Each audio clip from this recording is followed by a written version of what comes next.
Welcome once again to another Brennan Willard podcast from the studios of LEB TV. I'm Kevin Stubblefield. Our show brought to you today by Schaefer's Oil and by Lakeside Auto Repair. BW with us after a weekend in Illinois. Not as long a weekend as what you'd planned due to the rain out in Quincy, but got some racing under your belt at Farmer City and also at Peevely. We made an appearance. We were there. We weren't very good. We weren't worth a damn all weekend, but we were there. We were there. That's about it. It was a long weekend. Farmer City, I'd never been to before. Pretty cool racetrack. Just, we fought brake issues the entire night. We went out for hot laps, and we redid this whole race car. Obviously, we lost a motor in what we had turned into our primary car. Pulled out the other car, and it had been completely new everything. New rear end, new every bolt-on component we replaced, and something was not right on the brakes. Honestly, we figured it out Saturday morning, but we went out for hot laps, and I went into the corner and bonsai'd into one, and I thought I was going to land on the horse track. Got the car to kind of turn in the next corner, and just fought brakes literally the entire night. Is that the first issue you've had with brakes this year? Ever really like that. But yes, on dirt, that's the first issue I've had with brakes. Just not, we had the alignment on the caliper wasn't right. There's air in the line that just don't really know. Somebody took a brake caliper off at some point and didn't realize they took it off and didn't tell us that they took it off is what happened. So anytime you break a line, it gets air in the line. I don't care if you just loosen it, it's probably going to get air in the line. And I had pedal until I went to actually use the brakes, and then my pedal went to the floor, so I was just pumping, and we got the air out of the lines. But it was a long process, and then we just had an issue with the right rear caliper, and so you use all rear brake to turn. Just a long night. So basically the only way we could get the car to really work was to use up the whole racetrack at that point, and it was interesting to say the least. So that was our Friday night experience at Farmer City, and then we'll get to the whole Farmer City Mars show later in the show, because I think it's the most famous race in Mars history so far. And Saturday night, we went to Peevely, and Josh Carroll is doing a great job with that facility. They have got a spring underneath the racetrack somewhere that they have found, and it is causing major water issues. And I know people have been very critical of Josh. An aquifer underneath the racetrack. Not good. And there is, they had the World of Outlaw race, and he's getting it fixed. It's getting better each night. There's one guy that I know that works harder on the racetrack than Josh Carroll, and it's Jerry Hoffman. But when we had to stay at the racetrack Saturday night because the rain coming in, it had already rained so much that we couldn't get in the pits at Quincy. They said, hey, you can't we don't want anybody in the pits till noon on Sunday. So I'm like, well, that means if it rains, we're in trouble. And so we stayed, and at 9 o'clock Sunday morning, they were working on that racetrack the day after the race. Equipment everywhere, bulldozers, tractors, sheep's foot rollers. I'm not talking Tonka toys. I'm talking D8 cat dozers, nice cat blades. Josh will get Peevely right. I have confidence in him. He did a lot of work at Brownstown, Illinois, and has turned that into a really nice racetrack. Peevely will be better. It just, stuff happens. And here's the deal, the ugly truth of dirt racing right now, it makes a better race a lot of nights when it's choppy anyways. We just all hate it. They just didn't want it that choppy, and but we had, the issues that we were having with our car, it just magnified everything on the right, and we just struggled all night, and changed. We struggled in the heat race and just couldn't go anywhere. And at that point, I knew we were locked into the show, so we elected to just run 2 laps in the B to try a right rear shock in the B, and then went out in the A feature and just saved our equipment. I mean, that's just, there's times that you have to make that decision, and I pay for everything out of my pocket, and I looked at that, and here's the problem with a racetrack that it's like that the hidden ugly truth for the owner of the car. You're going to tear up radius rods. You're going to hurt your rear end. You're going to bend an axle. Like, we probably bent an axle Saturday night, at least one, if not both axles. Well, it's $600. Like, you have to decide where you're starting in that race, and then decide on, I don't care that you're not racing for money. You still are trying to make the best financial decision you can and to live a race another day. And just, it was pretty rough. And I just decided to pull off about lap 5 or 6. It just, and like I said, I want to give Josh Carroll a big shout out. Like, he's really busting his ass on that racetrack. So it will be good. It's still a good racetrack right now. It's just, a lot of people were complaining. I saw some stuff on social media, and I'm like, man, listen, it rained in the middle of the day, hard for 45 minutes. A lot of racetracks had to cancel right then, been dragging us out of the pits with tractors. We've gotten a lot of rain in the Ozarks area, but St. Louis areas had deluges. Yes, so that's what, I don't know if he's got water coming up because the Merrimack River, I think it's Merrimack River, the river is right there. Like, you have something that if it's been a year like this year, and I've seen years where Peevely's been canceled for weeks at a time because the river's flooded and you can't get in the pits. So Josh is doing a great thing. Kenny Schrader and Marler built a beautiful racetrack. Like, Peevely is awesome facility, and things will get better. And I want everybody to just know that. You know what I mean? Like, I'm looking at it from the driver's side of things. Like, I see things, and I know it's going to get better. It was still was a great race Saturday night. It's just, I know people are like, what in the world? It's choppy, yada, yada, yada. And it's like, hey, hold on a minute. You got to understand, like you said, it's rained. So you got to look at it from 30,000 foot view instead of, right there in between. But, so Jason Fager, he wins at Farmer City, and then Ryan Unzicker wins the Saturday race at Peevely. So if you're going to the Illinois to race, which Peevely's Missouri, so but if you're going to those areas, UMP tracks, Fager and Unzinger and Babb, those are the guys are going to be the guys to beat at all those racetracks. So no surprise at any of those places that those guys run good. I thought a couple other guys would have some better weekends than they did, but, was what it was. So it was an interesting weekend, to say the least. Tony Jackson, he runs 5th on Friday, so he had a good night there at Farmer City. And won the most famous heat race in the history of the Mars series, and nobody knows it.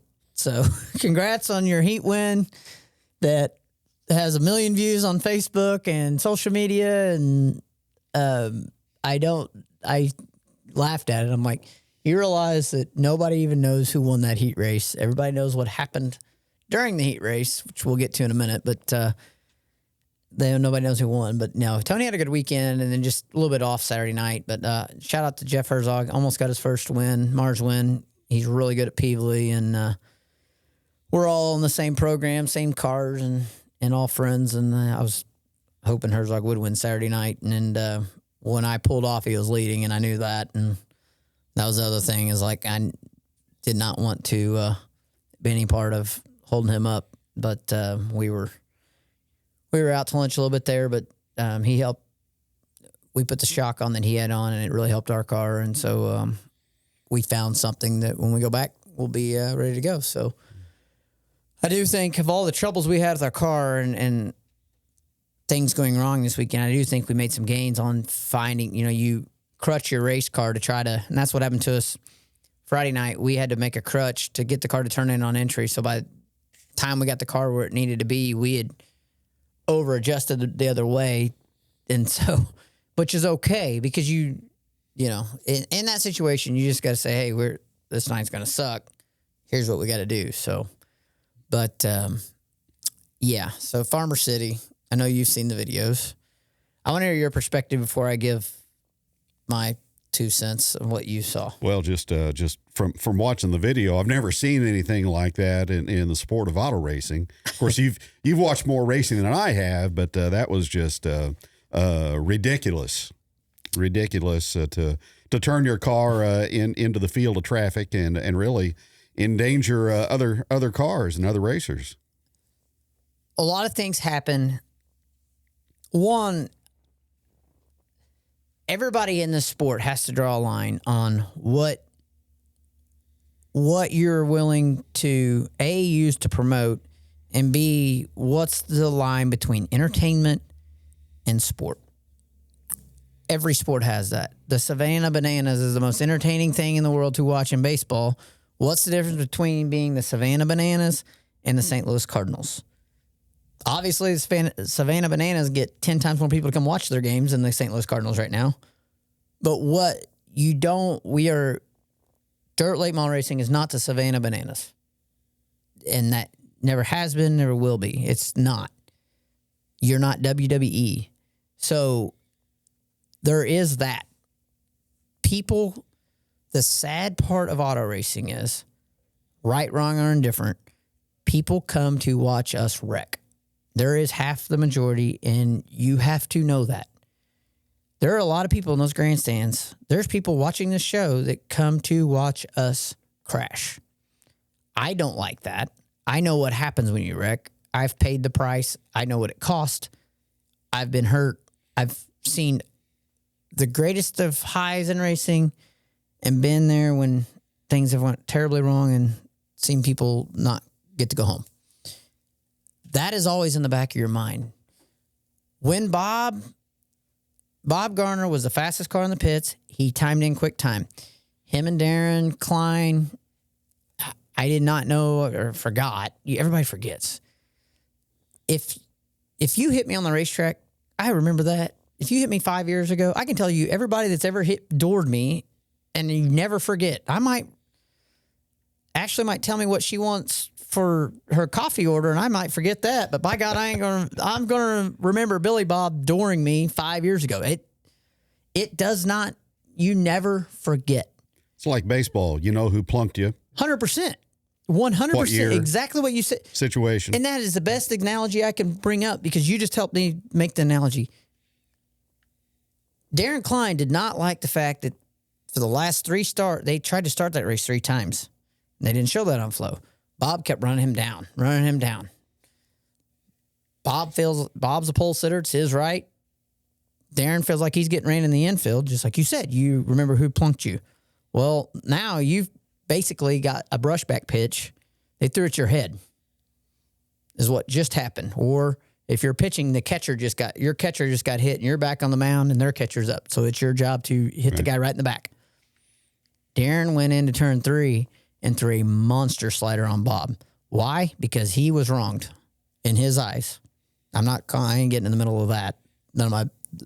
If you feel like you've been wronged, you're going to slide somebody and you don't give a damn what they think at that point. You don't care because they wronged you. You hit my catcher, I'm hitting you. You hit my catcher, I'm hitting the first guy that comes up to bat the next inning. That's the best analogy that I can bring up for a ball and sports analogy. Darren slides Bob. Now here's Bob's. When somebody slides you, 90% of the time, even if it's a dirty slider, you have the choice in that split second. You can hit the brake pedal and turn underneath them and then go down to the next corner and monster truck them and slide them.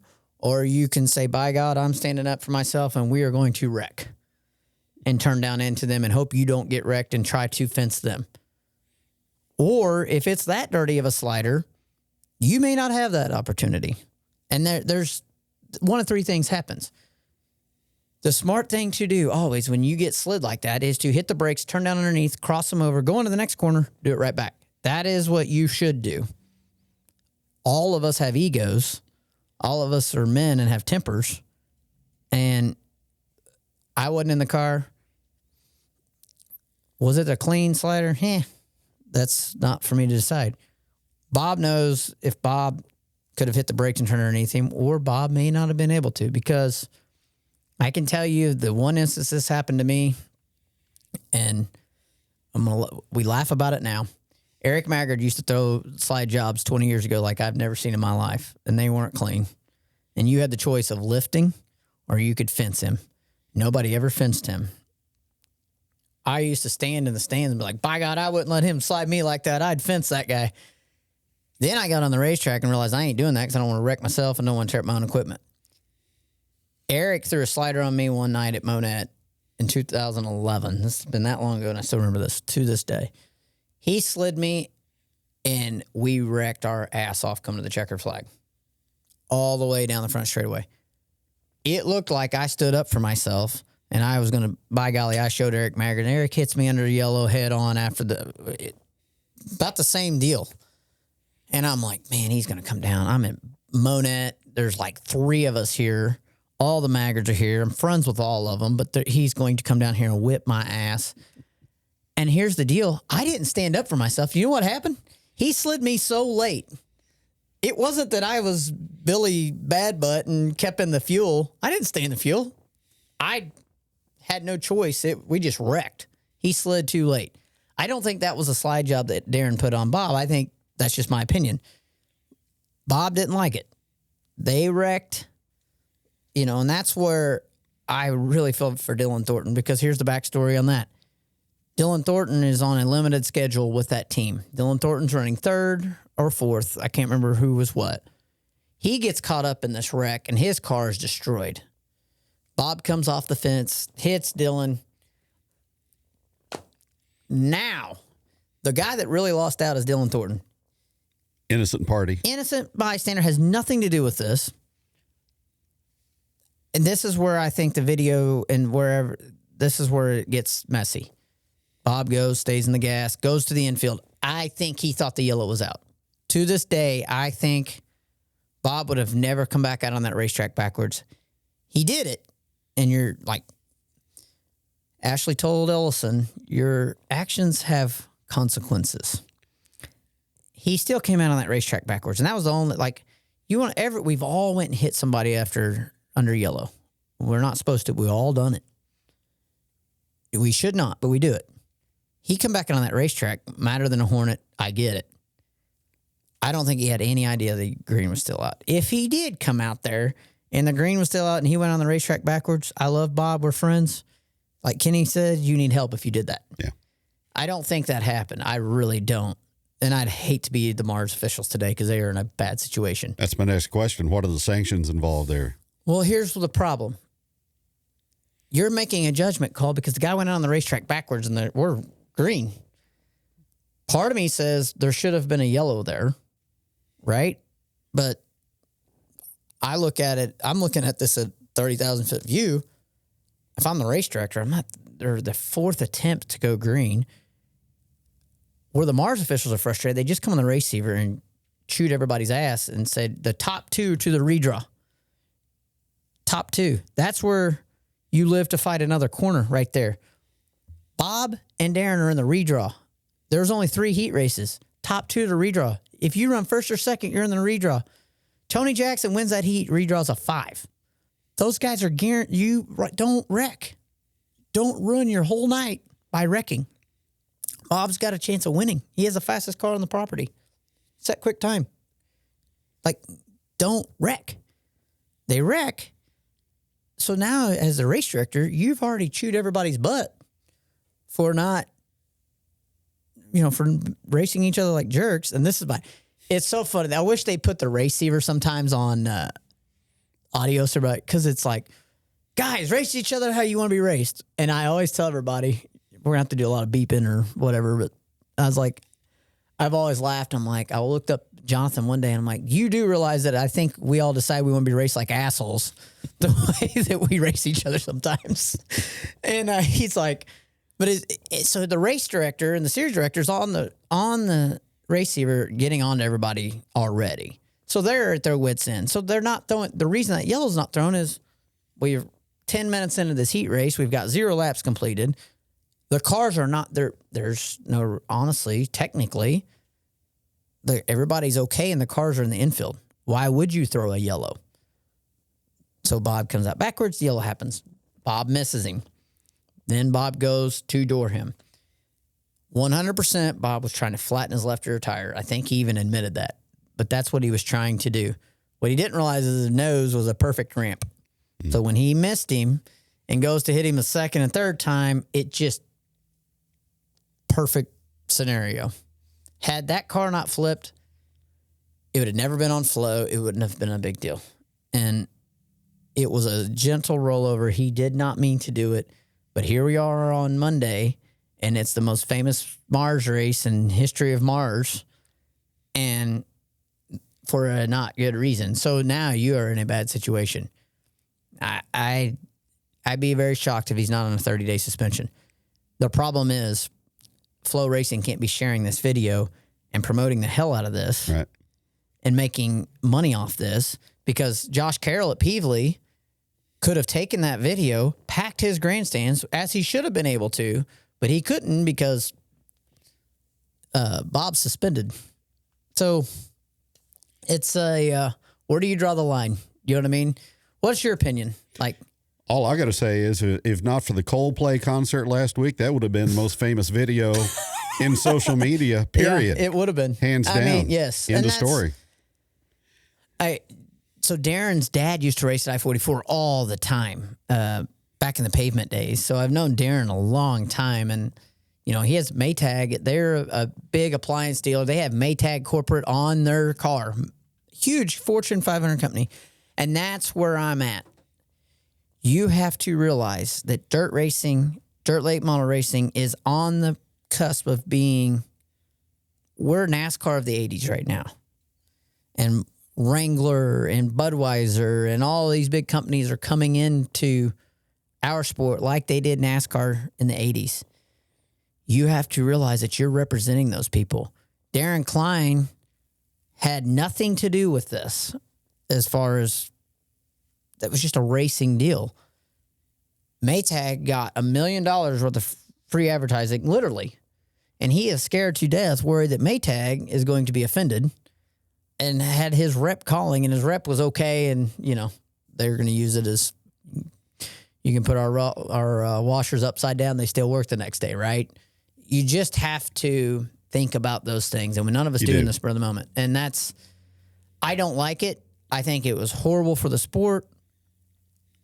I know deep down inside, Bob Gardner did not mean to flip him. And I don't think Bob knew they were under green.